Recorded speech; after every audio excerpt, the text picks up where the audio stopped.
Rajasthan GK PYQ series. आज हम देखेंगे राजस्थान के भौतिक विभाजन से संबंधित 79 प्रश्न जो बार बार एग्जामों के अंदर रिपीट हो रहे हैं। सबसे पहला प्रश्न है हमारा कि झालावाड़ है वो अवस्थित है बोराट के पठार पर, मध्य माही मैदान के ऊपर, हाड़ौती पठार पर या फिर चंबल बेसिन में। तो झालावाड़ जो जिला है वो राजस्थान में कहाँ स्थित है? वो हाड़ौती के पठार पर स्थित है। ठीक है, झालावाड़ जिला कहाँ पर स्थित है? हाड़ौती के पठार पर। अगला प्रश्न है कि राजस्थान में वृहद सीमांत भ्रंश फैला हुआ है। ठीक है, वृहद सीमांत भ्रंश क्या होता है कि अरावली पर्वतमाला और विंध्याचल पर्वतमाला का जहां मिलन होता है, ठीक है, अरावली पर्वतमाला और विंध्याचल पर्वतमाला का जहां पर मिलन होता है उस जगह को क्या बोला जाता है? वृहद सीमांत भ्रंश बोला जाता है। ठीक है, महान सीमा भ्रंश कहाँ फैला हुआ है? बूंदी सवाई माधोपुर, उदयपुर की पहाड़ियों, अलवर की पहाड़ियों में या फिर शेखावाटी तोरावाटी की पहाड़ियों में। तो राजस्थान के अंदर वृहद सीमांत भ्रंश जो है वो बूंदी सवाई माधोपुर के अंदर जो है वो फैला हुआ है। ठीक है, बूंदी सवाई माधोपुर करौली के अंदर है वो इसे देखा जा सकता है। ठीक है, अगला प्रश्न क्या है? अगला प्रश्न है कि राजस्थान की मुकुंदरा पहाड़ियां हैं वो किसका हिस्सा हैं? सतपुड़ा की पहाड़ियों का, विंध्य की पहाड़ियों का, मैदानों का या फिर अरावली की पहाड़ियों का। तो राजस्थान के अंदर जो मुकुंदरा की जो पहाड़ियां हैं वो किसका हिस्सा हैं? वो है विंध्यन पहाड़ियों का। ठीक है, विंध्याचल पर्वतमाला का जो है वो भाग है। ठीक है, कोटा और झालरापाटन के अंदर है मुकुंदरा की पहाड़ियां स्थित हैं। ठीक है, और ये किसका हिस्सा है? ये अरावली का हिस्सा नहीं है, ये विंध्याचल पर्वतमाला विंध्यन की पहाड़ियों से संबंधित है। ठीक है, विंध्याचल पर्वतमाला। अगला प्रश्न है हमारा कि विंध्यन कगार भूमि जिन नदियों के मध्य स्थित है वह है। विंध्यन कगार भूमि जो है वो जिन नदियों के मध्य स्थित है, कौन सी दो नदियों के मध्य स्थित है? बाणगंगा व बनास, काली सिंध व चंबल, बेड़च व बनास या फिर चंबल और बनास। तो विंध्यन कगार भूमि जो है वो चंबल और बनास नदी के बीच के अंदर है वो फैली हुई है। ठीक है, विंध्यन कगार भूमि चंबल नदी और बनास नदी के बीच में जो है वो फैली हुई है।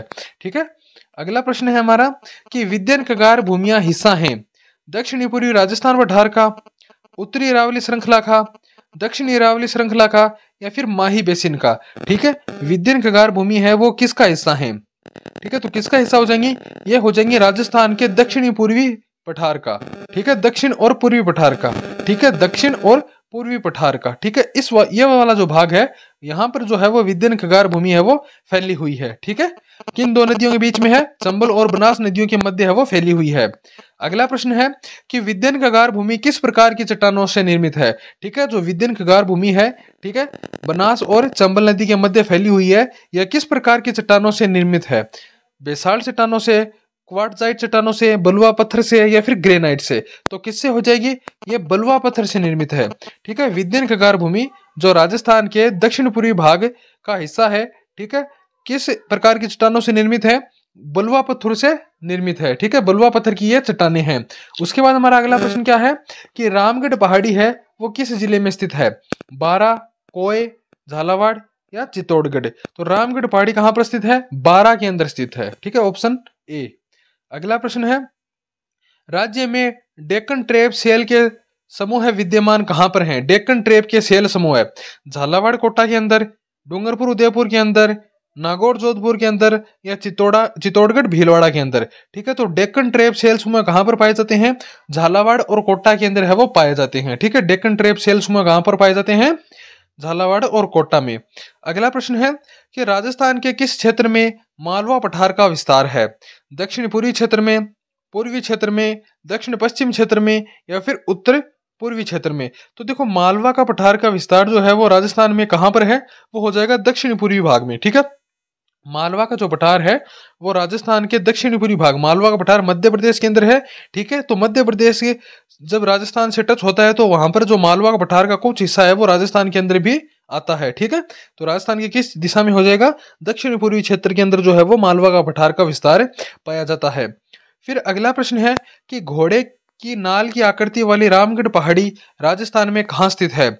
मुकुंदरा की पहाड़ियों में, साहेबाद उच्च भूमि में, मध्य माही के मैदान में या फिर चंबल बेसिन में। ठीक है, तो घोड़े की नाल की आकृति वाली पहाड़ी रामगढ़ पहाड़ी कहां पर है? ठीक है, कहां पर स्थित हो जाएगी? ये हो जाएगी साहेबाद उच्च भूमि के अंदर। ठीक है, साहेबाद उच्च भूमि के अंदर, ठीक है। और साहेबाद की जो उच्च भूमि है वो कहां पर है, वो बारां के अंदर है, ठीक है। रामगढ़ पहाड़ी कहां पर है, बारां के अंदर है, ठीक है, बारां के अंदर। अगला प्रश्न है कि डंग गंगधार उच्च भूमियां किसका हिस्सा हैं? अरावली श्रृंखला का हिस्सा हैं, हाड़ौती पठार का, पूर्वी मैदान का, या फिर थार के मरुस्थल का। तो डंग गंगाधार उच्च भूमियां जो हैं वो हाड़ौती पठार का हिस्सा हैं, ठीक है। और डंग गंगाधार उच्च भूमियां कहाँ पाई जाती हैं? झालावाड़ के दक्षिण पश्चिम भाग में पाई जाती हैं, ठीक है। झालावाड़ के दक्षिण पश्चिम भाग में जो है वो डंग गंगाधार उच्च भूमियां पाई जाती हैं, जो हाड़ौती पठार का भाग है। अगला प्रश्न है कि निम्न में से कौन सा समतल मैदान हेरोन महोदय द्वारा तृतीय पेनी प्लेन के रूप में पहचाना गया?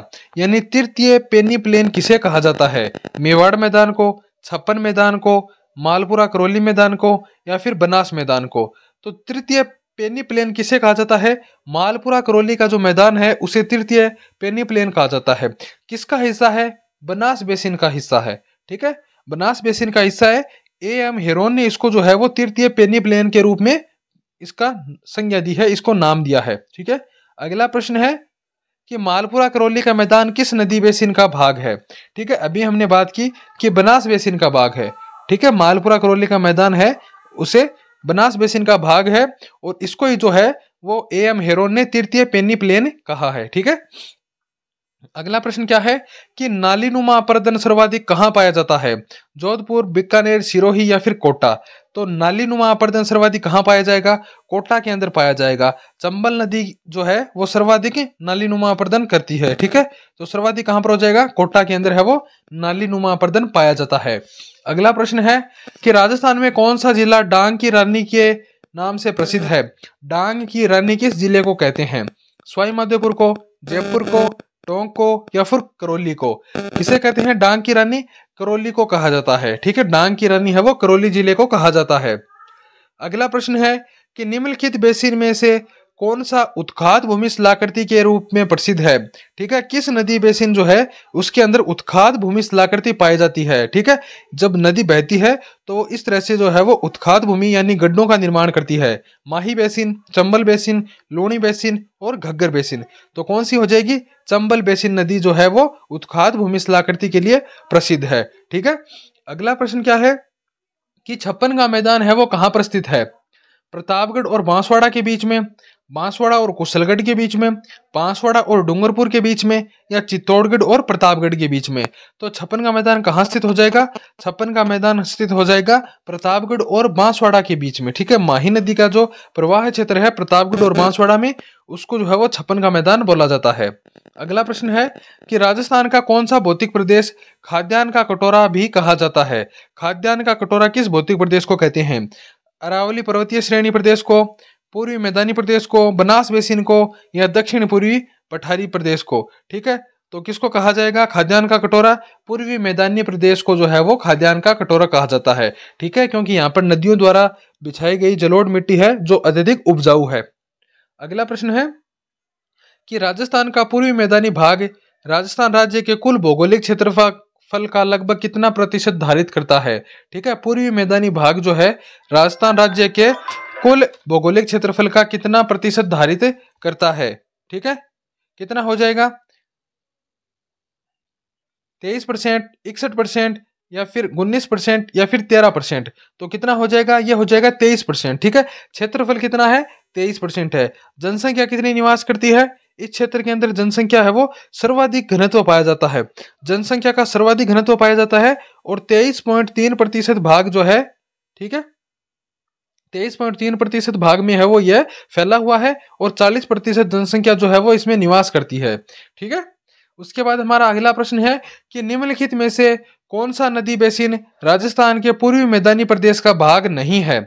चंबल बाणगंगा बेसिन, चंबल बेसिन, मध्य माही बेसिन, या फिर लूणी बेसिन? तो पूछ रहा है कि कौन सा जो नदी बेसिन है वो पूर्वी मैदानी प्रदेश का भाग नहीं है। तो लूणी बेसिन जो है वो राजस्थान के पूर्वी मैदान के अंदर प्रवाहित नहीं होती है, यह राजस्थान के पश्चिम मरुस्थलीय क्षेत्र के अंदर प्रवाहित होती है लूणी नदी। अगला प्रश्न है कि राजस्थान में छप्पन का मैदान किस नदी बेसिन में स्थित है? लूणी, माही, बनास, या फिर चंबल? तो छप्पन का जो मैदान है वो कहां पर स्थित है?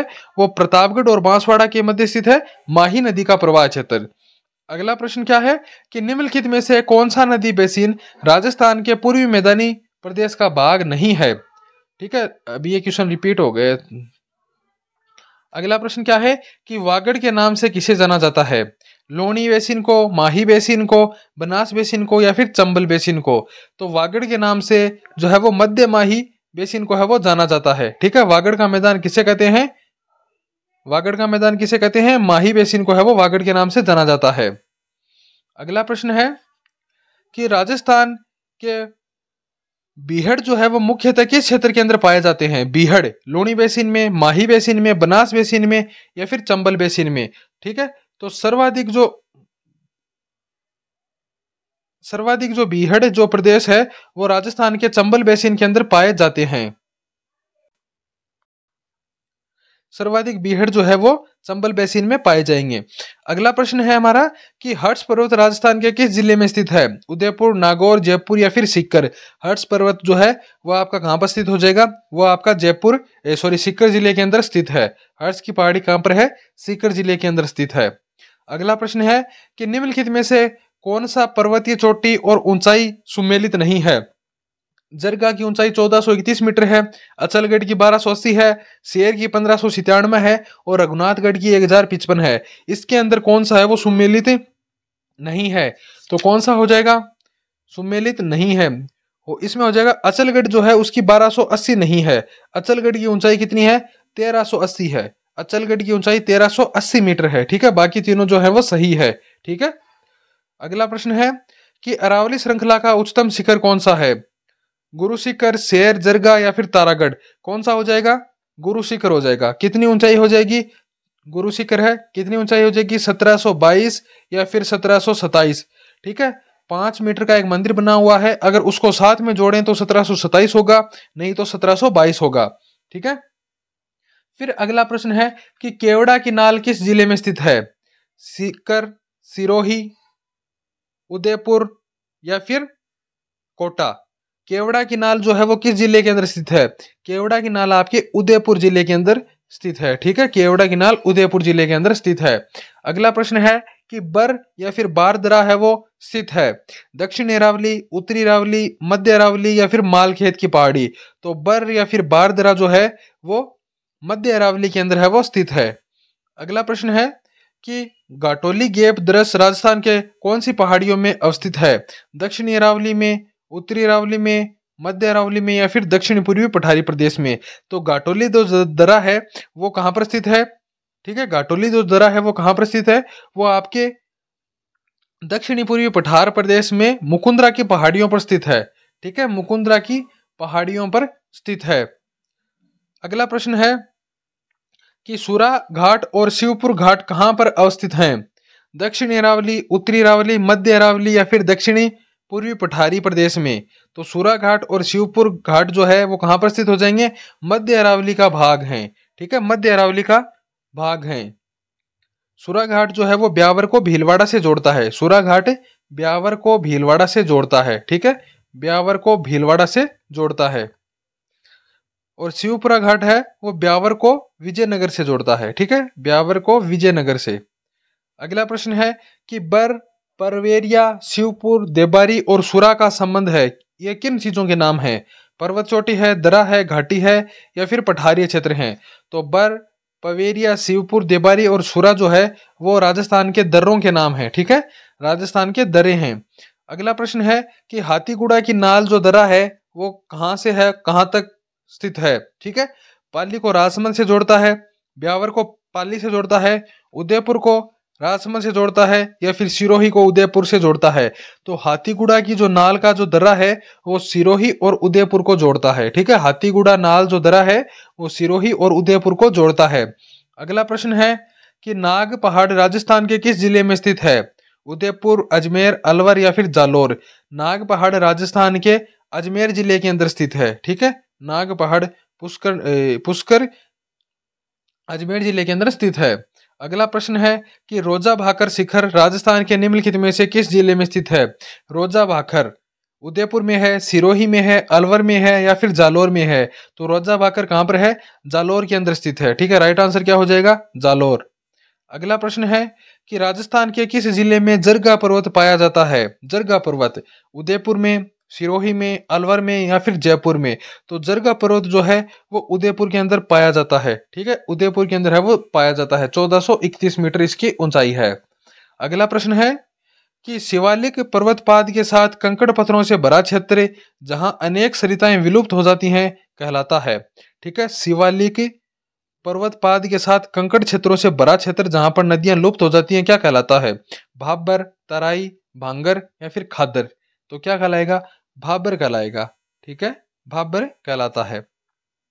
अगला प्रश्न है कि त्रिकुट और नाकोड़ा पहाड़ियां राजस्थान के क्रमशः कौन से जिलों में स्थित हैं? ठीक है, त्रिकुट का पहाड़ी कहां पर है? जैसलमेर दुर्ग जो है वो त्रिकुट पहाड़ी पर बना हुआ है। नाकोड़ा की पहाड़ियां कहां पर हैं? नाकोड़ा की पहाड़ियां वर्तमान में बालोतरा के अंदर हैं। ठीक है, वर्तमान के अंदर बाड़मेर में नहीं है, बालोतरा में हो जाएंगे। ठीक है, और त्रिकुट पर्वत जैसलमेर में है। नाकोड़ा पर्वत को निम्नलिखित में से किस और नाम से भी जाना जाता है? छप्पन की पहाड़ी, तोरावाटी की पहाड़ी, पश्चिम अरावली की पहाड़ी या फिर तारागढ़ की पहाड़ी? तो बालोतरा जिले के अंदर जो नाकोड़ा पर्वत है उसे छप्पन की पहाड़ियों के नाम से भी जाना जाता है।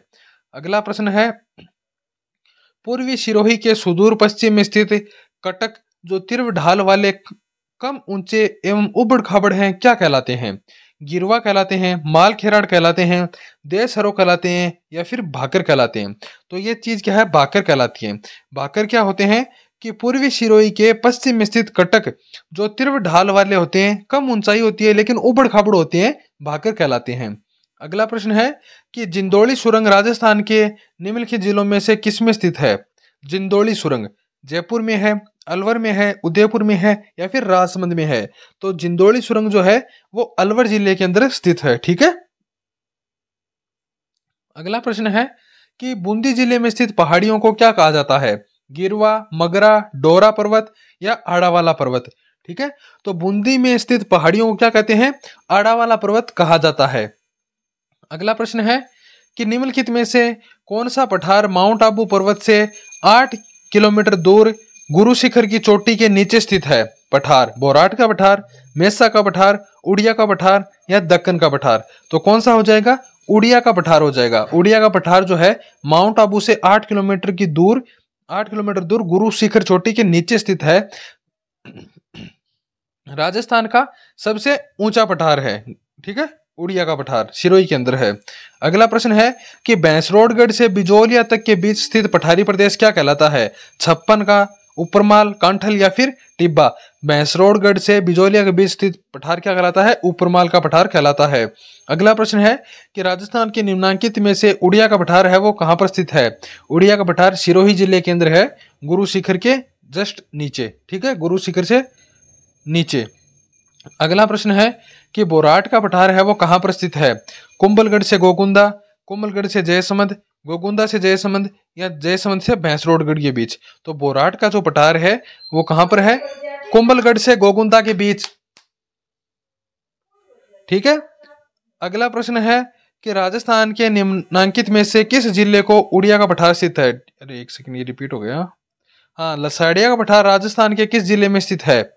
राजसमंद, सिरोही, बांसवाड़ा या फिर उदयपुर? तो लसाड़िया का पठार जो है राजस्थान में कहाँ स्थित है? उदयपुर के अंदर स्थित है। ठीक है, लेकिन वर्तमान में कहां पर हो जाएगा? सलमपुर में हो जाएगा। ठीक है, सलमपुर में हो जाएगा। अगला प्रश्न है कुंभलगढ़ और गोकुंदा के बीच की मध्य उच्च भूमि क्या कहलाती है? ऊपरमाल, बोराट, गिरवा या फिर उड़िया? ठीक है, कुंभलगढ़ और गोकुंदा के बीच मध्य उच्च भूमि है वो बोराट का पठार कहलाती है। अगला प्रश्न है कि मेसा का पठार किस जिले में स्थित है? उदयपुर जिले में, चित्तौड़गढ़ जिले में, राजसमंद जिले में या सिरोही जिले में? तो मेसा का पठार कहां पर है? चित्तौड़गढ़ जिले में है, जिस पर जो है वो चित्तौड़गढ़ दुर्ग बना हुआ है। ठीक है, 620 मीटर ऊंचा पठार है। अगला प्रश्न है कि राजस्थान में खेड़ ब्रह्मा गुजरात की सीमा से खेतड़ी तक अरावली पर्वतमाला की लंबाई कितनी है? 500, 550, 600 या फिर 692? तो राजस्थान में खेड़ ब्रह्मा से खेतड़ी तक की कितनी लंबाई है? 550 किलोमीटर की लंबाई है। ठीक है, और अरावली की कुल लंबाई की बात करूं तो कुल कितनी हो जाएगी? 692 कुल हो जाएगी, जिसके अंदर राजस्थान के अंदर 550 है। फिर अगला प्रश्न है कि अरावली किस प्लेट से अलग हुई है? सोमाली प्लेट से, सुंडा प्लेट से, यूरेशियन प्लेट से, अरेबियन प्लेट से। ठीक है, तो किस प्लेट से अलग हुई है? सोमाली प्लेट से, सुंडा प्लेट या फिर यूरेशियन प्लेट? तो अरावली जो है वो यूरेशियन प्लेट से है वो अलग हुई है। अगला प्रश्न है कि मेरवाड़ा की पहाड़ियां भौतिक उप इकाइयों में किसका उप विभाजन है? ठीक है, मेरवाड़ा की पहाड़ियां वो किसका हिस्सा हैं? अलवर की पहाड़ियों का, मध्य अरावली श्रेणी का, मेवाड़ी चट्टानी भूमि का या फिर आबू पर्वतखंड का? तो मेरवाड़ा की जो पहाड़ियां हैं वो मध्य अरावली श्रेणी का जो है वो भाग है। ठीक है। अगला प्रश्न है कि घग्गर का दोआब मैदान राजस्थान के हनुमानगढ़ व श्री गंगानगर जिलों में पाया जाता है, वह निम्नलिखित किन नदियों के निक्षेपण से बना है? घग्गर का दोआब मैदान, ठीक है, बनास और बाणगंगा नदी से, घग्गर और सतलज नदी से, जवाई और सोगड़ी नदी से या घग्गर और व्यास नदी से? ठीक है, तो घग्गर का दोआब मैदान किन नदियों से बना है? घग्गर और सतलज नदियों से। ठीक है, घग्गर और सतलज नदियों से। ठीक है, फिर अगला क्वेश्चन है हमारा कि राजस्थान के निम्नलिखित में से कौन से जिले भूकंप से सबसे कम प्रभावित हैं? भरतपुर और अलवर, बाड़मेर और जैसलमेर, कोटा और बारा या गंगानगर हनुमानगढ़? तो भूकंप से जो है वो सबसे कम प्रभावित कौन है? गंगानगर और जो हनुमानगढ़ है वो भूकंप से है वो सबसे कम प्रभावित क्षेत्र है। अगला प्रश्न है कि नागौरी उच्च भूमि की औसत ऊंचाई है वो निम्नलिखित में से कितनी है? 200 से 400 मीटर, 300 से 500 मीटर, 400 से 600 मीटर या 100 से 200 मीटर? नागौरी उच्च भूमि की औसत ऊंचाई है वो कितनी है? 300 से है वो 500 मीटर है। अगला प्रश्न है कि राजस्थान की बांका पट्टी समस्या है वो कहाँ है? ठीक है, बांका पट्टी समस्या से ग्रसित है। ठीक है, बांका पट्टी है उसके अंदर क्या पाया जाता है? चूना पत्थर, फ्लोराइड, सूखा और अकाल, वायु प्रदूषण? तो क्या हो जाएगा? फ्लोराइड की मात्रा पाई जाती है बांका पट्टी। ठीक है, नागौर और अजमेर के अंदर। अगला प्रश्न है कि शेखावाटी में चूनेदार अधस्तर अनावृत होने के कारण आसानी से बनाए गए कच्चे कुएं स्थानीय भाषा में क्या कहलाते हैं? जोहड़, कुआं, तालाब या फिर कुंड? तो क्या कहलाते हैं? जोहड़ कहलाते हैं। राइट आंसर क्या हो जाएगा? जोहड़। अगला प्रश्न है कि राजस्थान के किस अचल को बांगर प्रदेश कहा जाता है? तो शेखावाटी को जो है वो बांगर प्रदेश कहा जाता है। अगला प्रश्न है कि राजस्थान में अंतःस्थलीय प्रवाह के मैदान को खालिस्तान के रूप में जाना जाता है। अंतःस्थलीय प्रवाह के रूप में शेखावाटी प्रदेश को है वो जाना जाता है। अगला प्रश्न है कि डेगाना, बिलाड़ा, पाली और जालोर है वो किसका भाग है? पाली बेसिन का, चंबल बेसिन का, लोनी बेसिन का या फिर साबरमती बेसिन का? राइट आंसर क्या हो जाएगा? लोनी बेसिन का। अगला प्रश्न है कि मालानी पहाड़ी है वो कहाँ स्थित है? पाली बाड़मेर में, जालौर पाली में, जालौर बाड़मेर में या फिर पाली जोधपुर में? तो मालानी पहाड़ी है वो कहाँ पर स्थित है? वो जालौर और बाड़मेर में के अंदर है वो स्थित है। ठीक है।